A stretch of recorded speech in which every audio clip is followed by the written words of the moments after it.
Hey gang, how's it going? It's Brandon Devnich here from i3D Themes with this week's interactive number 81, where we share what we're passionate about and what we've been working on in the i3D Themes design and code labs. Well, first off, really excited to say Oxygen, the hotly anticipated new design from Colin in the design lab, is now available in our catalog. You can take a look at it now. It's a beautiful website template available for Dreamweaver and Expression Web.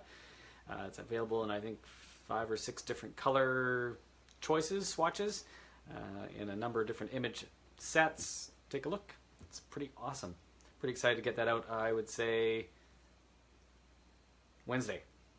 Sent out the announcement on Thursday via Facebook as well as newsletter, so maybe you've seen that there. In the code lab this week, we had Adam in again helping out accelerating the Pegasus Accelerator WordPress plugin development. Happy to say that we've been just about through all of our integration and testing for a number of third-party caching plugins. We're probably going to be bringing all of that development into the fold into version 1.6, which we're hoping to release by the end of next week. Version 1.5 of Pegasus Accelerator we released yesterday.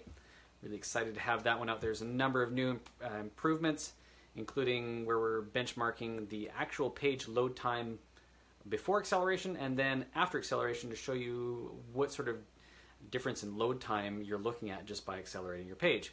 In many cases, we're seeing a reduction of 50, 60, 70% in the load time. So that means that a page that maybe took anywhere 10 seconds is maybe loading as fast as 3 seconds, or a page that was loading 3 seconds might be loading pretty close to that 1 second mark. So it's pretty incredible that we've been able to improve the load times of pages that much, and this is sort of an experimental feature that we're including within the framework as we're doing some more testing to see how accurate these numbers are. And you can always cross-reference them with Pingdom or GTmetrix, that sort of thing, those tools to check the actual load time of your pages once they've been accelerated. But it's pretty exciting to see the improvements overall. One of the things that when you're bringing somebody on new into the mix of things, and they don't have sort of the same scope of understanding of whatever it is that you're doing, you find that you're having to break down some of the complex aspects of whatever it is that you're teaching to something a little bit more boilerplate, something more standard. And so in explaining a lot of the page speed concepts to Adam this week in the code lab here, as I was trying to get him to understand how page load is affected by different things, I realized that I could break it down into 3 different aspects. So how you speed up a web page is basically broken down into 3 aspects.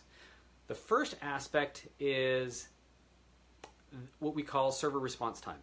So it's how fast the web page HTML is loaded into the web browser. So this can be affected by such things as a slow server, the distance it takes, or I should say the distance to the web server and back. So if you're trying to load up a web page that is thousands of kilometers away in a server, a long ways away, it's going to take a little bit longer to load. As well as how big the web page is. But we can take a look at server response time, and that's the first aspect. And you'll see a lot of plugins out there that focus in just on this, and those we classify them as caching plugins. The second aspect of speeding up a web page has to do with the optimization of the resources that load into the web page, like images and the style sheets that make the web page pretty, and JavaScript that make the web page do funky things, and how those resources are optimized, squishing them down and maybe distributing them via CDN and compressing them with other sort of algorithms on the server called gzip. That's sort of the second aspect of making sure your web pages load fast. The third aspect is all of the on-page optimizations that we do, such as deferring render blocking resources. Basically, we optimize the page in the third step. If you do any one of these, or even 2 of the 3 aspects, your page isn't going to see a whole lot of speed improvement.